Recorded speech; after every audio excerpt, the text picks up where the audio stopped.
Hi, everyone. This is the Michael and Rusty Show. And this week we're going to be talking about the current situation in the CFL, looking at the race in the West and the current situation with the East Division, in particular, the upcoming games with the Tiger Cats and Argos. And I'm joined by Michael Willoughby. Hi, Michael. Hey, Uncle Russ. So today we're going to talk about the situation in the West Division, specifically with the current injuries.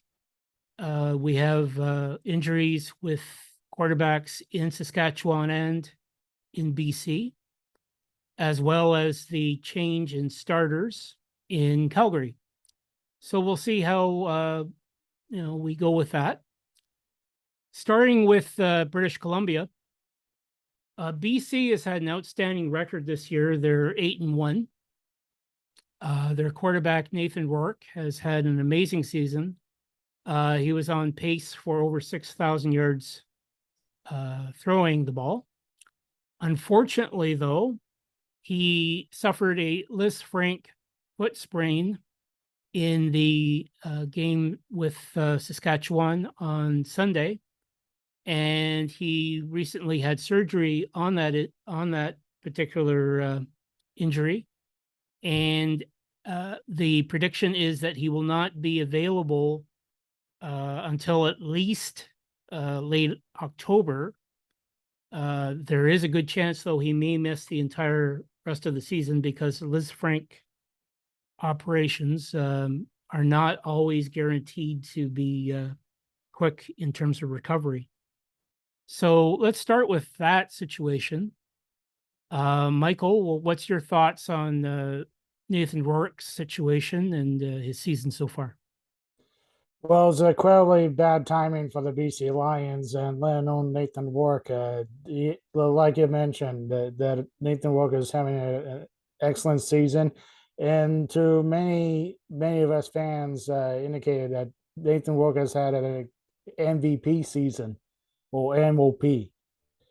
And it's a terrible injury. It's a foot injury that you do not want to have in football. It's a bit like a Tommy John in baseball, the Tommy John of football, to an extent, if you really think about it. The first time I heard about a Lisfranc injury was last year when the Jaguars running back Travis Etienne Jr. had the similar injury, if not the exact same complications of the Lisfranc injury. And like I said, it's a very tough deal right now. It's a tough blow for the I should say for Nathan Rourke, because this is a guy who is a Canadian quarterback, is penciling in what was an incredible year, probably the best year for a Canadian quarterback since Russ Jackson. If anybody will recognize him from the Ottawa Rough Riders days. There is a big loss for BC as they are trying to keep pace with the Winnipeg Blue Bombers. But we'll be interesting to see what Michael O'Connell can do for the foreseeable future until Rourke comes back. But like you said, Uncle Russ, I think that the Lisfranc injury that Rourke has, he's more likely will be missing at least the rest of this season. If he wants to be healthy for next year, he's gonna have to set up, because it's the severity of the Lisfranc injury is very can be very enticing depending on how the recovery is, but it's not best to rush it. Yeah, I think just to cut in, I think that the problem with the injury is that we also talk about high ankle sprains. That's another big injury in sports, particularly in football. But the Lisfranc injury, it can be chronic. So you're trying to get to a baseline that will allow him to continue without aggravating the injury again. And I think that this is a big problem, especially if you're a quarterback, because you got to be able to work with your feet and set. And if your footwork is off, it can throw your accuracy right out the window. So I hope for him that he can get back on track. If not this year, next year. There's been a lot of talk about him possibly getting an offer in the NFL. There's a lot of interest generating right now. And it's great for Michael O'Connor because he's also another Canadian talent, another young quarterback who has shown some promise in the limited time that he's been in the lineup. So we'll see what happens in that respect. I think he played for the Argos last season or a couple of Yes. seasons ago. Yeah, and I mean Sometime. he definitely has shown flashes in the brief time that he's played. So he's going to have an extended run, and we'll see how he takes that opportunity. So there's that. In the same game that we saw the injury with Nathan Rourke, the game was a victory by BC 28-10 on Sunday. We also saw the re-aggravation of the injury that Cordy Fajardo has been playing with for Saskatchewan. He's been playing with a sprained MCL, and it is definitely it has not gotten any better. He's been wearing a brace for several games now, and he was basically knocked out of the game in the second quarter. And the replacement was Mason Fine, and he was okay, but definitely, he hasn't had a lot of time to establish himself, so he's going to be likely in the mix if Fajardo can't recover from this setback. Your thoughts, Michael, on this? Just like the Nathan Rourke injury in BC, Fajardo, that's a bit a tough blow, but it's kind of expected given the style that he is playing for the Rough Riders right now.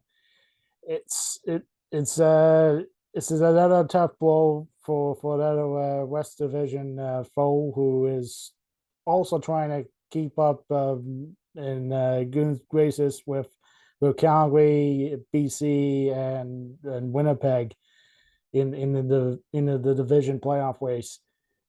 Saskatchewan fans are not, from what I've heard, has not been too kind with Cody Fajardo the last little while because of his play, and you cannot fault Fajardo for trying to toughen it out and be like Michael Riley. If anybody remembers Michael Riley from BC and Edmonton days, he just recently retired, if I'm not mistaken. He he withstand a lot of injuries and he played through, and it got to a point his body has been went down. And I could sense Fajardo, given the fact that he's a little bit younger, though, I should say he should be at the very most trying to get himself healthy and get himself recover. But at the same time, the timing of the injury couldn't come in a tough time because they're in a halfway point of the season, and like I said, they're probably hunting for a playoff spot or potential crossover, which we will get to that in a little bit. But I just think Fajardo needs to take some time off, get healing, and do not rush to get yourself be injury prone once again. That's his health is number one important thing. Yeah, I agree with that. An MCL injury is something that one can play with. To my knowledge, that's what happened with Tom Brady in his latest Super Bowl year. In fact, he had a torn MCL, but he was still able to play through the pain. And with Fajardo, I mean, as you said, his style, he's a very mobile quarterback. He likes to move the pocket, extend the play. He's quite effective in scrambling as well, as Nathan Rourke has shown with BC. So you wonder if he's going to be able to be as effective as he needs to be. Fine could be a good stopgap for the next little while to give Fajardo some time to heal. But Saskatchewan is in that dogfight for the third place spot. And I do think that that's going to be, a pressing concern for Craig Dickinson, the head coach. So we'll see what happens with that. They have a game against Winnipeg next. There's a Banjo Bowl, I think, coming up. I think, the Banjo Bowl is the first game. That's right. So we'll see what happens with that one. Winnipeg's been cruising, although they did lose a game against Montreal since we had our last podcast together. But we'll see what happens because this is a big time to have injuries and teams have to show their depth, and that's a concern for both Saskatchewan and BC. The next item in terms of the QB carousel in the West is, of course, the announcement that Jake Maier is going to be the starting quarterback for the Stampeders in their next game. And, it's a bit of a shock. Bo Levi Mitchell hasn't had the greatest of seasons so far, but he's been established for years as the starter in Calgary. So I'd like to hear from you, Michael, on what you think about this development. Well, I think it's a time that you need to have a spark at the most sacred position in football, let alone the CFL. And from what I know, Mitchell has been playing so like below his standards lately, because when in the past years in his career, when he's healthy, he can light it up and be a very productive quarterback, if not the best quarterback in the CFL. But so far, I don't have the numbers with me, but I think Bo Levi Mitchell, excuse me, is his touchdown to interception ratio has not been as efficient as it was in the previous years of his career. And yeah, in a team like Calgary, that the quarterback is the most sacred position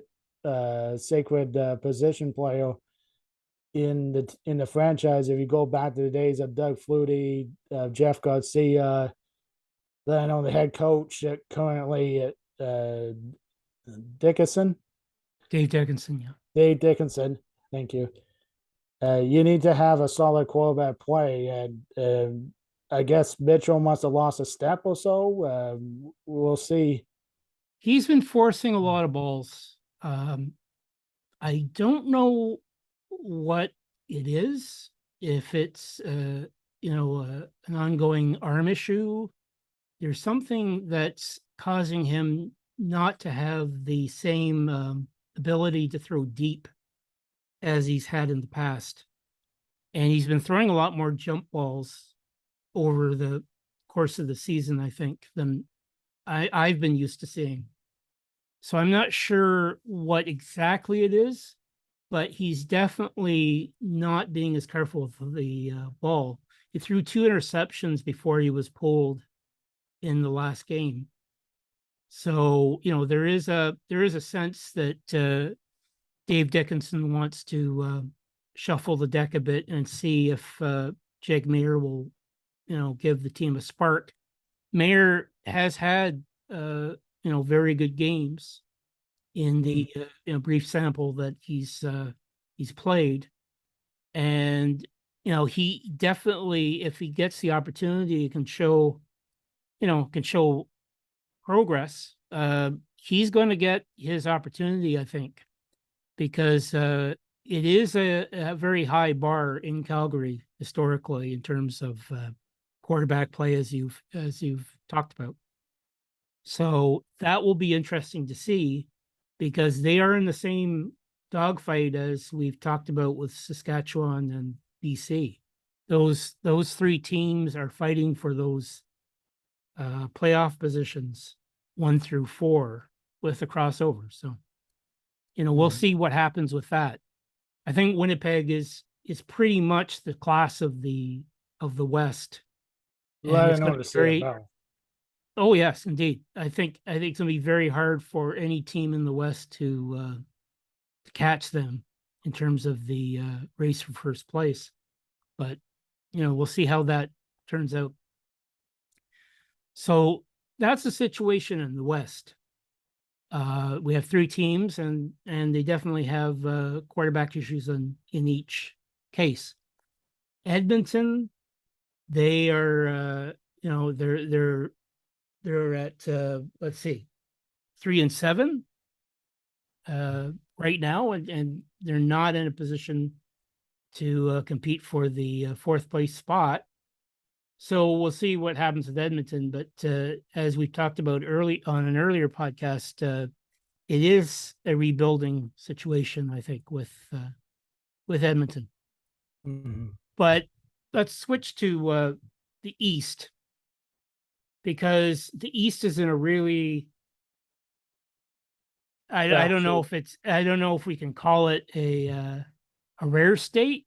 This is an ongoing issue, I think, with the East Division. All 4 teams are below 500, and if we were to have an actual playoff by record, all those teams would be behind Western teams. So it's a really bad situation. At the moment, Toronto is leading with 4 wins and 5 losses for first place, but the crossover effect is in place. Saskatchewan would be the team coming over to qualify for 3rd place, edging out Hamilton at the moment. The crossover rule basically is that a 3rd place team in the East can lose out in the playoffs if there is a Western team that has a better record in terms of points. And it has to be actually, it can't be a tie. It has to be an actual point advantage. And in this case, Saskatchewan would currently edge out Hamilton for the 3rd place spot in the East. So it's a rare situation, but it has happened in the CFL historically. So talking about the East and the fact that it's in a pretty weak state, what do you think about the situation, and your thoughts? In the words of my favorite ESPN radio personality, Freddie Coleman, who I listen to during the late night shows during the week, the show called Freddie and Fitzsimmons.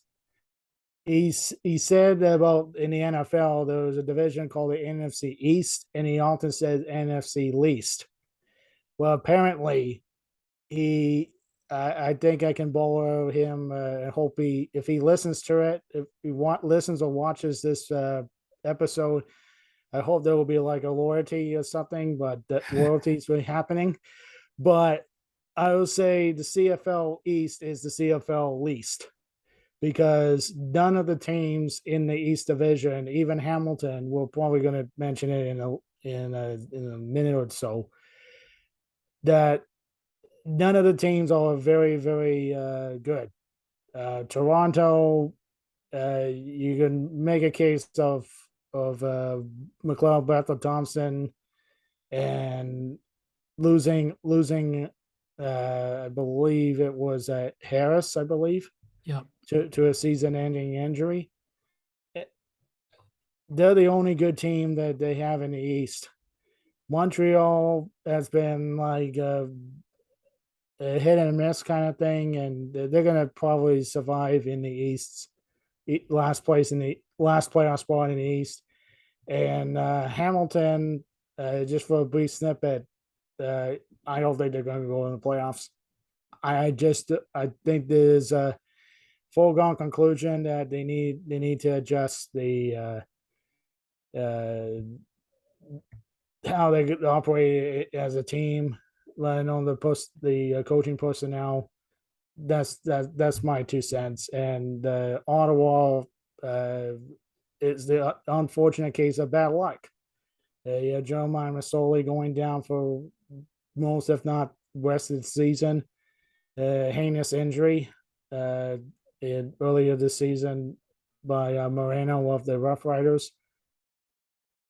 And it is very tough to watch as a longtime fan in the East Division, especially Hamilton and Ottawa doing less than desirable performances throughout the season. And Toronto, Montreal, I guess to say that you can say the class of the CFL East, but that there's still plenty of weeks left to play. But I will not be surprised if there's going to be a crossover from the West, like you mentioned, Saskatchewan. Maybe Yeah. it could. If BC struggles, but they play 500 football for the rest of the year, maybe they could cross over. But I don't expect Hamilton or Ottawa to make a major push in the coming weeks. I I listened to the Montreal game on ticats.ca, and it's been a terrible season in the sense that in the last full seasons that we've had, the last 2 seasons, when the Terracats were the class of the East, they were a lead pipe cinch, especially during the regular season, to hold the lead. This team gets leads and they blow them. Mhm. And you can't dump it fully on the defense.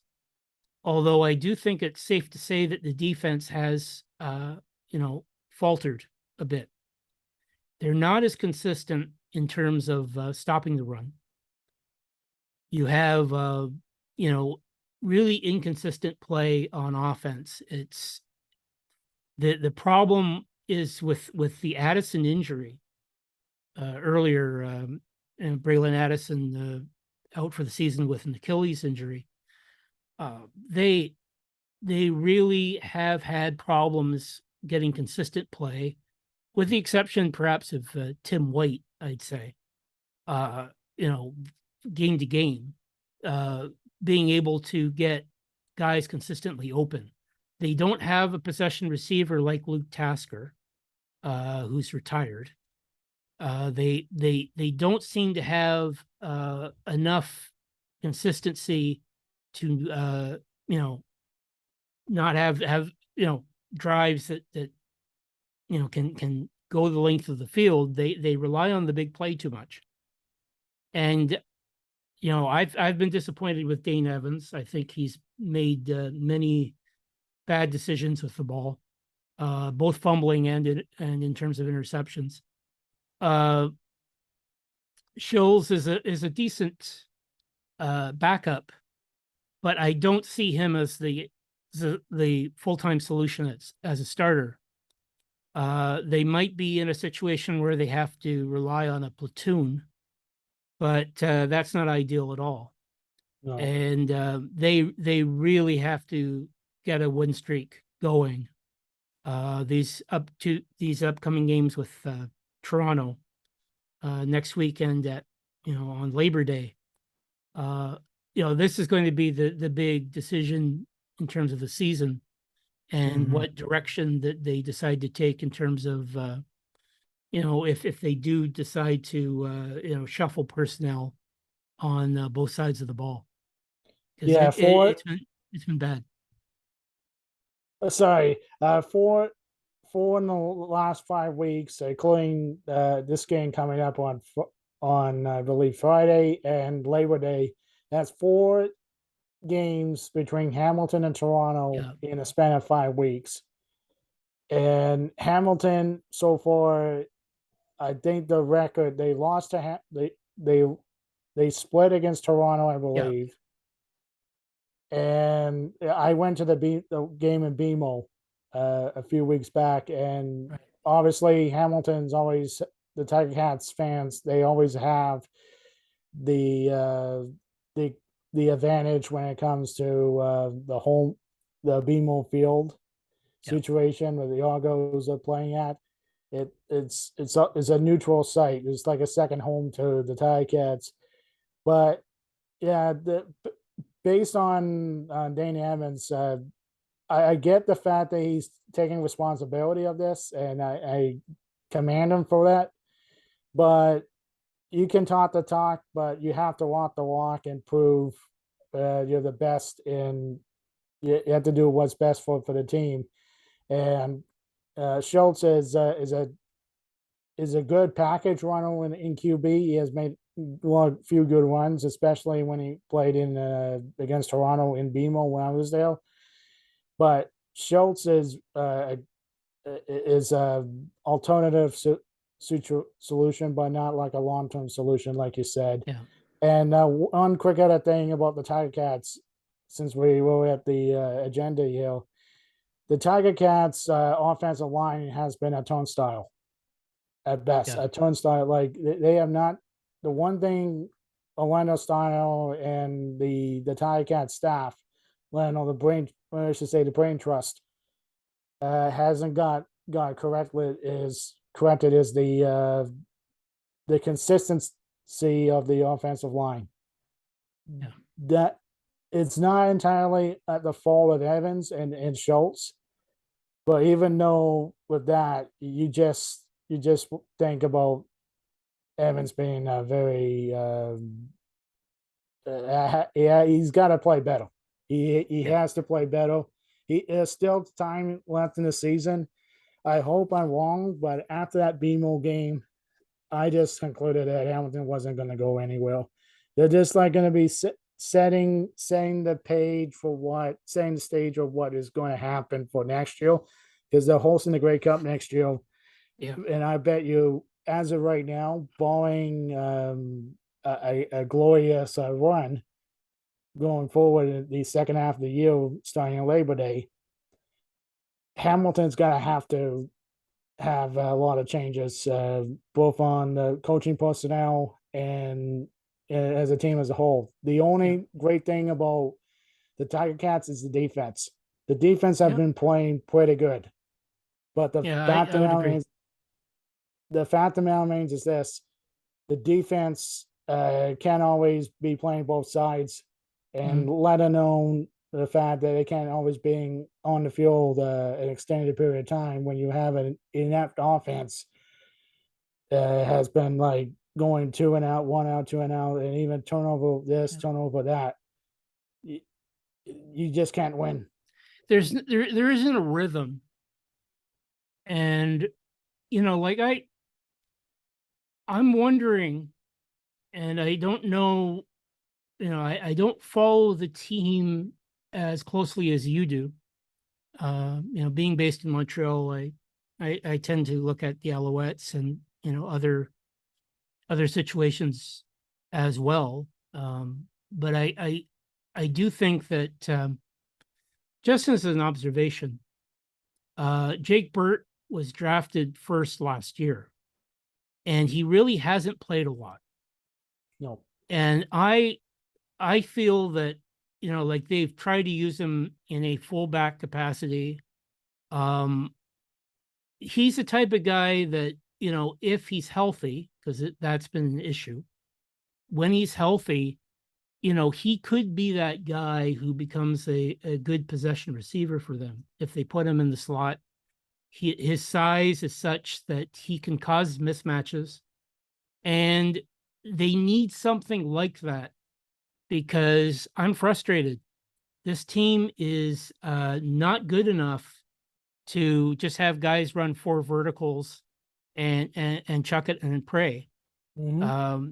To me, Dane Evans is at his best when he's able to get intermediate passes to guys in space, crossing the field. He's really, really good in terms of his accuracy, but he, quite frankly, is not in rhythm. He's being rushed a lot. The pocket, when it's there, collapses very quickly, and they just don't have enough rhythm, just even in terms of the running game. Don Jackson's been good. Like I've seen the games. He's been running well, but Mm-hmm. they get off him when he's running well. They don't stick with it. And that's the thing. Like, give him the biscuit and you're going to see, the offensive line play will improve if you get more physical. Because right now they're not doing a hell of a lot in terms of pass blocking on a consistent basis. It is frustrating. Yeah, one more note. I do hope the fans still come and support the team from the games that I have been attending at home at Timberlands Field specifically. There has been quite a bit of a drop off on the attendance from Yeah. what I know. Even though we have like a on the east side specifically, they have a bit of a band playing at the northeast corner of Right. Timberlands Field in the concourse the 100 level concourse. Yeah. It's it's frustrating to see the stadium be like that, especially when you have a team that that's depending on the home crowd energizing. And Yeah. the section I sit at is at section 108, and we have a bunch of fans what I was sitting next to. They pull their hearts out. They chant whatever they want to chant about especially the Argos, Alouettes, and stuff. But they don't come across as rude or ludicrous by any means. They just want to see the Tiger Cats win, Yeah. and I just hope the crowd actually comes in the second half of games and sit in the seats instead, etc. Because it is time for the fans to keep go sit down and not playing hokey pokey or whatever it is. Right. You gotta show up. To me, like that's the sad situation. I think Steinauer's a very good coach. I would put a lot of this on Condell Yeah. and just the fact that they don't get the protections straight. They don't have enough variety in the passing game, just in terms of causing mismatches. If you want to go light and just run everybody very, very fast down the field, with verticals and that's great. Mm-hmm. But you have to be able to hit those plays, and we're not doing that this year. So for me, it's looking for solutions in terms of getting a possession receiver. Mm-hmm. When they had Ackland, now with Ottawa, he was another guy that they were developing, and he was getting in games and making a difference when Tasker wasn't in. They really do need to have more variety in their attack, and sending your halfback out for screens and flare passes and that. It's great when you have good line play, but they're not getting enough blocking. And, again, this is an offense that seems to me to be very disjointed. And it's really where I see changes being made. I don't think it's Mark Washington's fault what's going on. I think Well, that, if you look at the time of possession, that defense wears out. And, I think the defensive line's been playing very well. And for me, it's just a big disappointment the whole way through. absolutely. Okay, so let's stop there. I really appreciate again your contribution, Michael. I hope everyone enjoyed the show today. And if you did, you can like and subscribe and comment on what you've heard and tell us what you'd like to see in upcoming episodes. We'll be back soon with another episode talking about football, both CFL and NFL, as well as other sports. So let's leave it there and hope you enjoyed it. Talk to you again soon. Thank you, Michael. No problem.